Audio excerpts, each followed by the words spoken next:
तो ये महाशक्तियों का महाकुंभ है और इसी की महा कवरेज इस वक्त भारत 24 पर आप देख रहे हैं।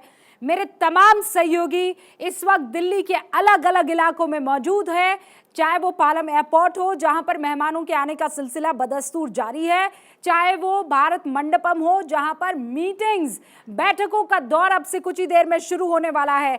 आज आपको ये बता दूं कि 3 अहम बैठक होने वाली है। बायलैटरल टॉक्स, जो बायलैटरल मुलाकातें हैं, द्विपक्षीय वार्ता है, वो 3 मुल्कों के राष्ट्राध्यक्षों के साथ होने वाली है।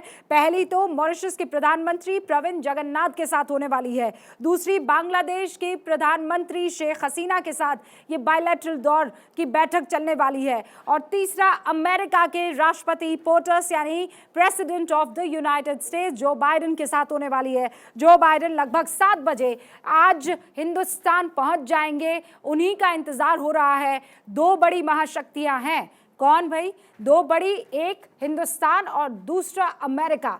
चीन को अगर इस इलाके में साधना है, अगर उसे जिसे कहते हैं ना कि बाड़े में रखना है, तो इसके लिए बहुत महत्वपूर्ण है कि अमेरिका और हिंदुस्तान दोनों एक पेज पर हों, और सिर्फ एक फ्रेटर्निटी या एक मामले या मसले को लेकर नहीं। बहुत से ऐसे बिंदु हैं जिन पर इनको एक पेज पर होना बहुत ज़रूरी है। और ये देखिए, मेरे ख्याल से अब से कुछ देर पहले की ये तस्वीरें हैं जब अश्विनी चौबे जी मेहमानों का स्वागत करने के लिए पहुंच रहे थे। अब तक अर्जेंटीना के प्रेसिडेंट अल्बर्टो फर्नांडिस पहुंच चुके हैं, सुबह सवेरे वो पहुंचे हमारे साथ। अब हिंदुस्तान में इस वक्त इटली के प्राइम मिनिस्टर जॉर्जिया मेलोनी पहुंच चुकी हैं।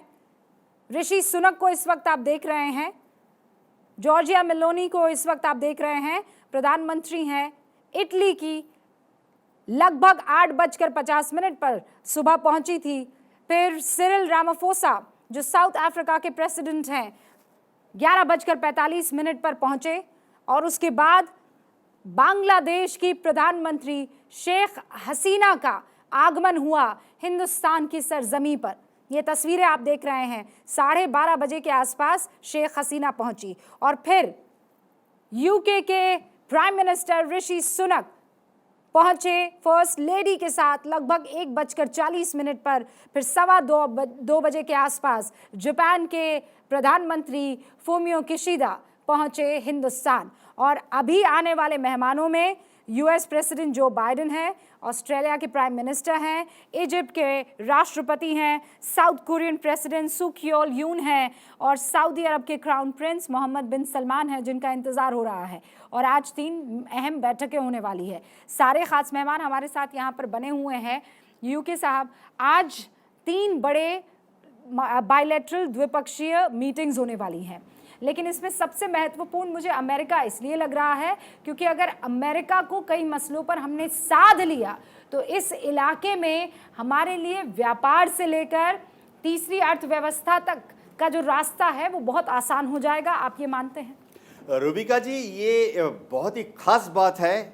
हमें ये नोटिस करना चाहिए कि अमेरिका के व्यवहार में पिछले 1 दशक में कितना ज़्यादा चेंज आया है। पहले भारत जाता था अमेरिका के पास, और अब पिछले कुछ सालों से अमेरिका भारत के पास आता है। दर्शकों को जानकर शायद खुशी भी हो, गर्व भी हो कि पहले हम अमेरिका से मांगते थे, लेकिन आज अमेरिका भारत के पास आता है हमें देने के लिए। अमेरिका हमसे मांगता है। ऐसा क्यों हुआ है? क्योंकि अमेरिका को मालूम है कि अमेरिका को अगर चीन को कटघरे में रखना है, चीन के ऊपर एक बंदिश डालनी है, अमेरिका उसको अकेला नहीं कर सकता है।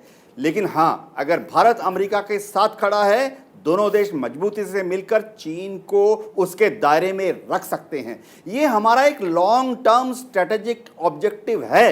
यानी अगले आने वाले 1, 2, 3, 4 दशकों में विश्व में ये देखा जाएगा कि भारत तीसरी महाशक्ति बन गई है। और ना सिर्फ भारत तीसरी महाशक्ति बन गई है, हम अमेरिका के साथ चलकर एक जो जनतांत्रिक मूल्य होते हैं, एक डेमोक्रेटिक नॉर्म्स होते हैं, रूल बेस्ड वर्ल्ड होता है, उसको हम लोग एक साथ आगे ले जा रहे हैं। चीन ऐसा नहीं करता। चीन चाहता है कि दुनिया में वो धौंस दिखाकर एक महाशक्ति बन जाए। ऐसा आज के शती में नहीं हो सकता। आने वाले सदी में चीन अलग थलग पड़ जाएगा। मेरे ख्याल से हमारे विदेश मंत्री एस जयशंकर जी ने और मोदी जी ने एक पहल ली है जिसके तहत मेरे ख्याल से बहुत जल्दी चीन एशिया महाद्वीप में अलग थलग पड़ जाएगा और एशिया के जितने देश हैं वो भारत की तरफ मुझे देखेंगे। लगता है हमें एक बार इस बात का जिक्र इसलिए कर लेना चाहिए कि कई ऐसे लोग थे जो सोच रहे थे कि भाई घर में इतना बड़ा फंक्शन आयोजन होने वाला है और देश के प्रधानमंत्री दूसरे वतन चले गए, जकार्ता चले गए आसियान समिट में हिस्सा लेने के लिए। वो क्यों महत्वपूर्ण था? मुझे लगता है यूके जी हमें ये ज़रूर दर्शकों को बताना चाहिए कि चीन को साधना है तो वहाँ आसियान के तमाम 10 मुल्कों को किसी भी कीमत पर यह विश्वास दिलाना होगा कि we are there for you. Rubika ji, देखिए, पहली चीज़ तो मैं मोदी जी की तारीफ करता हूं कि वो 24 घंटे के लिए आसियान मीटिंग अटेंड करने गए। ईएमएम की समिट थी। मोदी जी 8 घंटे हवाई जहाज में रह के वहाँ पहुँचे। देखने वाली बात है कि जब वो हवाई जहाज से उतरे तो कितने तरोताज़ा लग रहे थे। उन्होंने वहाँ मीटिंग्स की और आसियान देशों को एक भरोसा दिलाया कि भारत उनके साथ है। आसियान देशों को चीन की दादागिरी से, चीन की दबंगई से, चीन के धौंस से डरने की कोई वजह नहीं है।